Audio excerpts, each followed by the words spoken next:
के बड़का वाला सूजी बेड़ दिया। ससुरा 10 दिन तक पिछवाड़ा के बल बैठ न पाबे।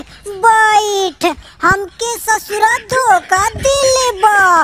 उस सौम्या के चक्कर में नेपाल गइल रहे, ओकरा लेबे और ससुरा बेशर्म होके ले भी आइल। कुत्ता एकरा पिछवाड़ा तोड़ दिया इंजेक्शन लगा लगा के।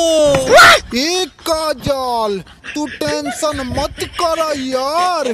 टेंशन जितना दुश्मन ई तोहरा बाड़े उतना हमार भी। ससुरा पहले हम एकरा के जान से भी ज्यादा मननी रहनी, लेकिन ई हद से ज्यादा ओवर होके लागल। अब तो ना छोड़ब ससुरा के, पकड़ के रखिया पाँव।